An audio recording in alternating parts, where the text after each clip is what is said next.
ভীষণ কষ্ট পাচ্ছিলাম। আজ আমি এত খুশি ছেলের লুক দেখে, আমি আনন্দে, আমি কি বলবো, আমি কিছু কথা খুঁজে পাচ্ছি না। ম্যাডামের ছেলেকে কাকু বলে ডাকছে, সেটা খুবই কষ্টকর। ভীষণ কষ্ট লেগেছে। তো ম্যাডাম এসছেন, ম্যাডাম হচ্ছেন স্যারের মা। তো ম্যাডাম, আপনি কতদিন পর ছেলের মাথায় এরকম চুল দেখলেন? আমার ছেলের মাথার চুল আমি এই 7-8 বছর পর আমি এই চুল পেলাম। ছেলের আমার বয়স অল্প, কিন্তু কি করব, আমার ছেলের মাথার চুল একদমই ছিল না। আমি ভীষণ কষ্ট পাচ্ছিলাম।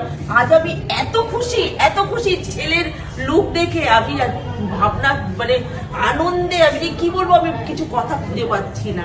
এত আমার ভালো লাগে। ম্যাডাম, আপনি যেটা বললেন সত্যি কথা বলছে, আপনার আনন্দ দেখে আমরা ভীষণ খুবই আনন্দিত হয়েছি। আমার ছেলেকে দেখে, আমি ছেলেকে চাই আরো সবাই আসুক, আমার মতো অল্প বয়সী যারা বাচ্চার এরকম মাথায় চুল নেই, তারাও যেন এসে এখান থেকে লুক চেঞ্জ করে নিয়ে যায়। আমাদের কাজ আপনার ভালো লেগেছে তো?